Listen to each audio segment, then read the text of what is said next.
Hello everyone, this is AndresRestart, and this time we are talking about how we have now new gameplay that has come from Tokyo Game Show that is leaving many blown away, myself included. We are talking about some very exciting stuff here. It looks like the dream us Nintendo fans have had of having strong third-party support on Nintendo is becoming a legitimate reality.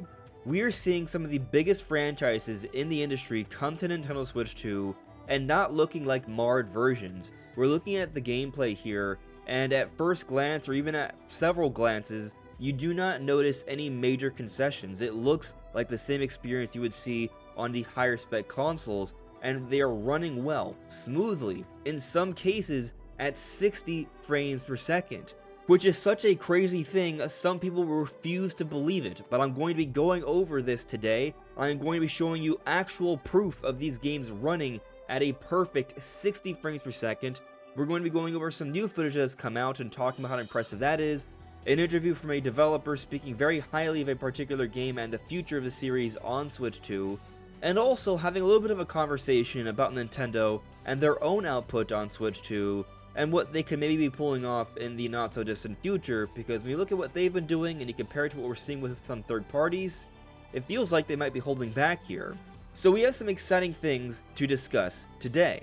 Now, I will take this moment to point out that I am aiming for a goal of 60,000 subscribers, hopefully by the end of the year. So if you find yourself enjoying my content, I would like to ask that you consider liking and subscribing, leaving a positive comment. And if you're not sure yet, that's totally fine. Watch through the video and then decide. But for those who have stuck around and are subscribed, I thank you. Your support is immensely appreciated. Okay, so the first thing I want to talk about here is this latest gameplay we've gotten of Resident Evil Requiem running on Nintendo Switch 2 in handheld mode. Now, we already talked about this new gameplay yesterday, and it's impressive. The game looks like the other versions essentially. Now, yes, there are some concessions, but when you're just looking at the gameplay, I'm not really noticing any major issues. This looks like a good-looking game I would play on Switch 2.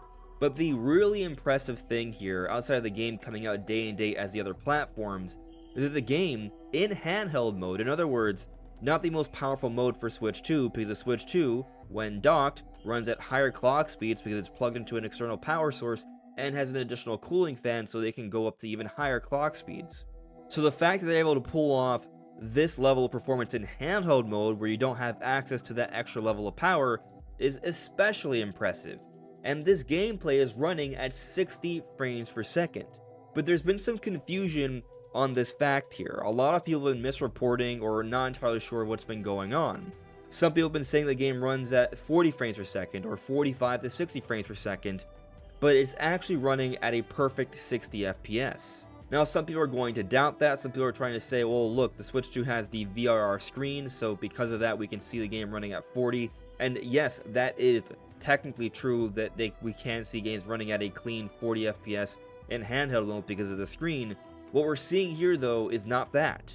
What we're seeing here is 60 frames per second, and I'm going to prove it to you.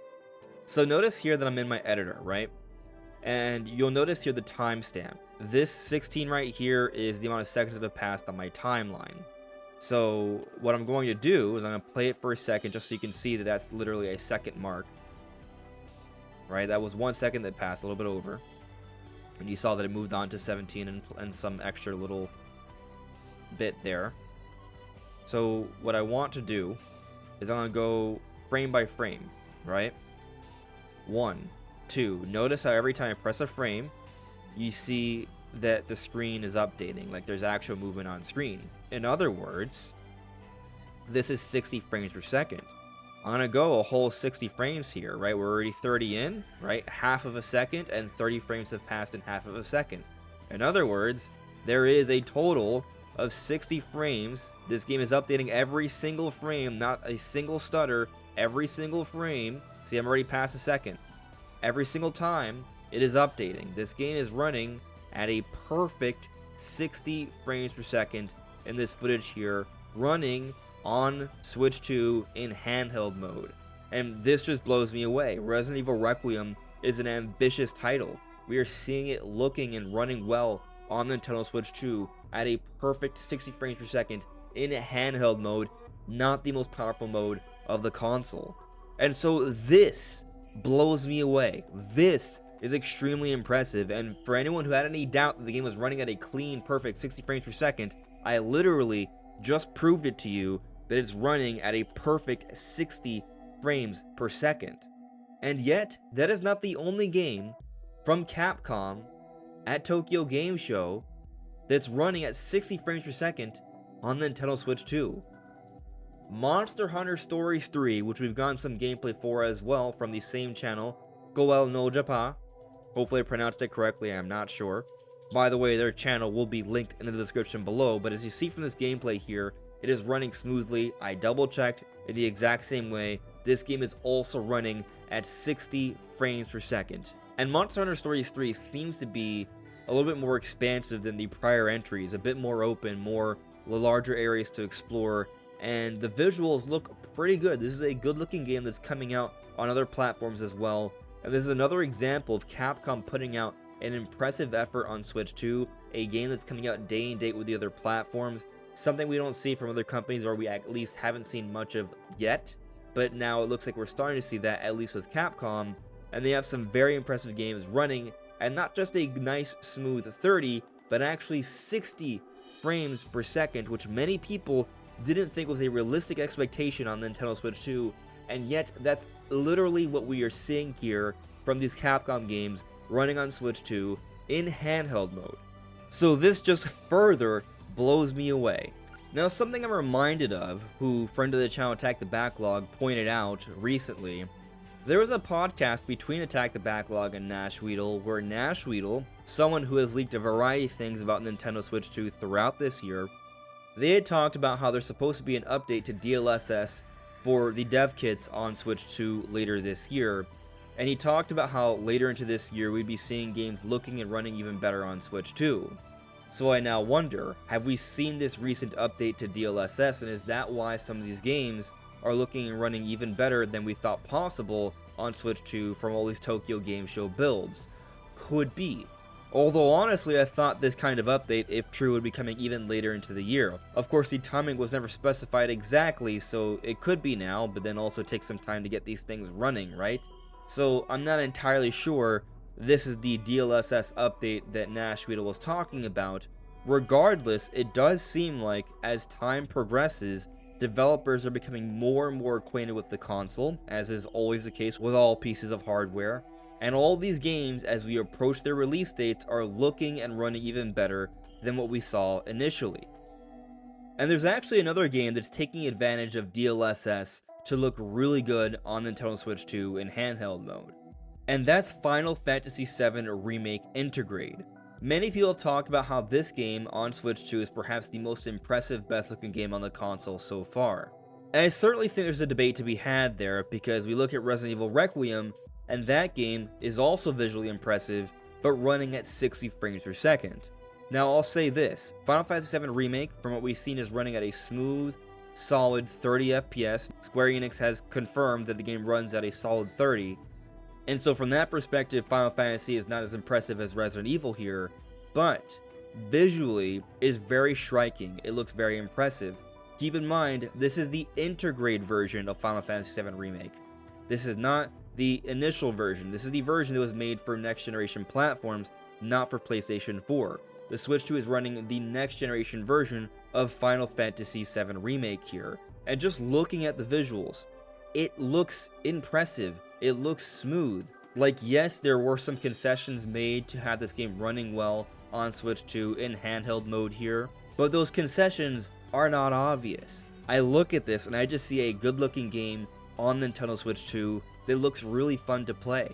And that's the real big point here. No one who's had realistic expectations, as we've talked about repeatedly for months leading up to the Switch 2 release, that this console would ever have games that look and run better than PlayStation 5. Not from an objective technical perspective, that's just literally impossible. This is a hybrid console, this is a handheld device that can run a little bit better in docked mode, but even then they still have to keep in mind the handheld mode. And what we're seeing with games on Switch 2 is that they look comparable. They don't look like greatly marred versions. On Switch 1, there were so many games I have played that I was excited to play on my Switch because I really I like playing things on a Nintendo console, I like the portability of the Switch, but I would play these games and I would just notice there was so much blur, there was a lot lesser detail, the geometry would be greatly reduced, and it would not be running at a smooth frame rate. And all these different concessions just ultimately made me feel like it wasn't really worth playing the game on Switch, even with the benefit of being able to take it on the go. But what we're seeing here with Switch 2, it's almost like we're seeing the proper vision of Switch 2. Being able to play modern games on the go, and them looking and playing great. So this is all super impressive, but we still have more to discuss here, a decent amount actually. So Famitsu interviewed the director of the 7 Remake series, Naoki Hamaguchi, and he said some very interesting things. So he was asked, I just had the chance to play the opening part of 7 Remake Intergrade on the Switch 2 and ROG Xbox Ally. I was surprised at how comparable it was playing it on consoles like the PlayStation 4 and PlayStation 5.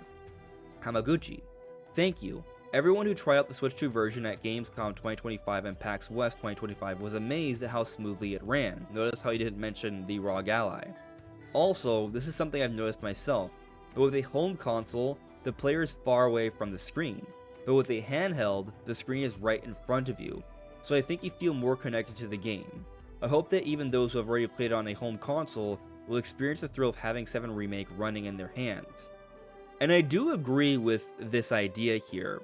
Having the game right there in your hands, right before you, with only a few inches difference between your eyes and the screen, there's a certain experience that you have with that that's certainly different from what you get from playing a game on your TV, for example, when you're sitting on the couch and it's on the other side of the living room. There's a different experience to be had there. But Hamaguchi is also asked, were there any particular points you paid attention to or any difficulties you encountered when making it playable on a portable device? Hamaguchi, characters are extremely important in the Final Fantasy VII series, so I think users are likely to be dissatisfied if the character graphics are significantly different from those on other platforms. Lighting is crucial in portraying characters. If this changes, the impression of the face and expressions will also change. So we haven't made any fundamental changes to the lighting. In addition, we've changed parts like post effects and fog to approximate calculations, adjusting them so that the visual impression doesn't change. This is an area where rendering engineers worked hard to optimize, and I think that thanks to that, users have the impression that the game is comparable to home consoles. Here it's asked, but what aspects did you focus on for each?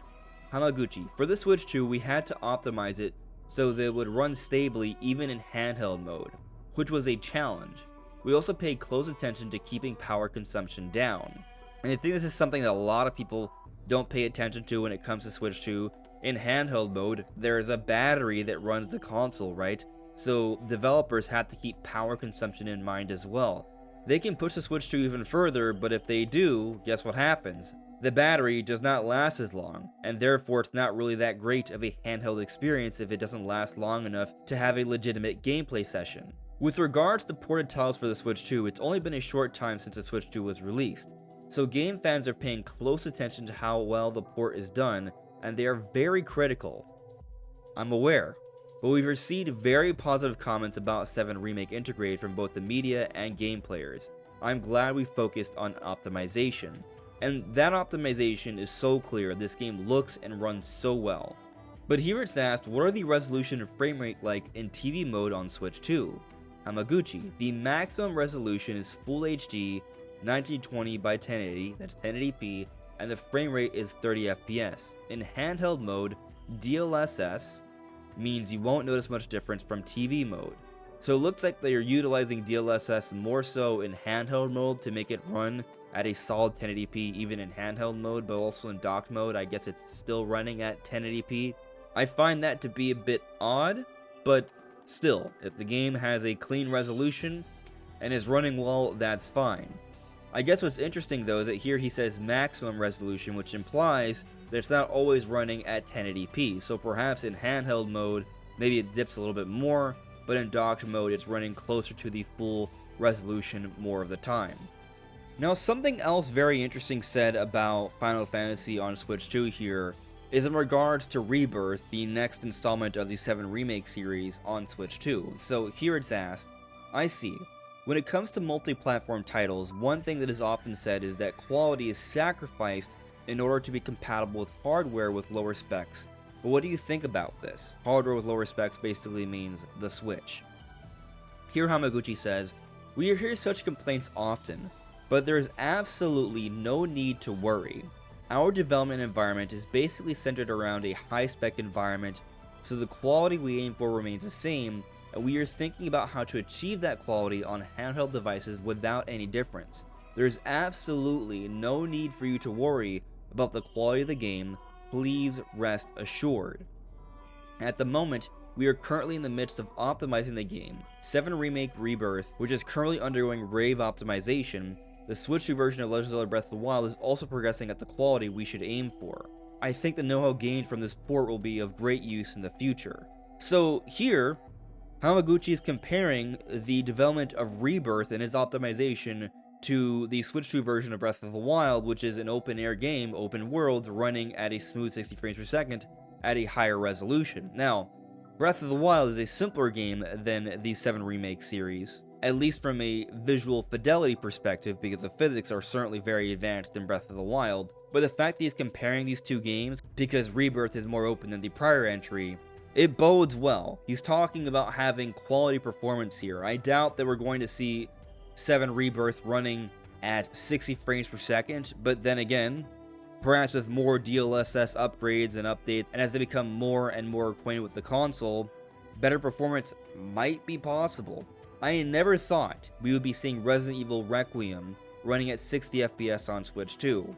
So could we see other games running at 60 FPS when we didn't think that would be possible? I'm not sure, but at the very least, based off Hamaguchi's words, I am going to imagine that Rebirth is going to run well. Perhaps just a rock solid 30 FPS, but that might be fine for an experience like this.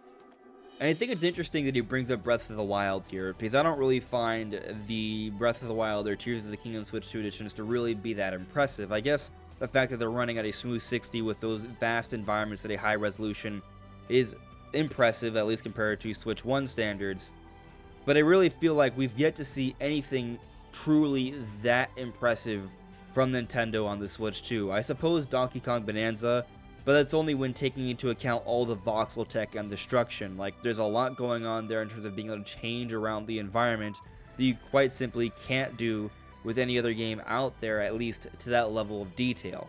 So Donkey Kong's impressive, but everything else is just kind of, yeah, that's pretty good. Like, that looks good. Like, Mario Kart World is a good looking game, but I don't feel like we've seen Nintendo really put out anything on the platform that blows me away, especially when thinking about what we saw possible on Switch 1. Like, we're seeing games running at a better resolution, at a better frame rate, and that's great, but I want to see more experiences that quite literally were not possible on Switch 1. Like, we hear about Donkey Kong Bonanza, we hear about Mario Kart World from the Ask Developer series, and for each of these games, they started off as Switch 1 titles. Now, there would have had to have been a lot of compromises, and ultimately they wouldn't be quite the games they are now on Switch 2, but they still started off as Switch 1 titles. I'm waiting to see a game from Nintendo that started off as a Switch 2 title from the very beginning. Nintendo's yet to show that, nothing of great ambition at least. At this point, it's looking like we won't be seeing that until next year, but still, from what we're seeing of developers and how games are looking and running, clearly the Switch 2 is capable of some pretty awesome experiences. But what do you all think? Let me know in the comments below. This is AndresRestart. Thank you so much for listening and watching, and I will see you all really soon. Take care. Bye.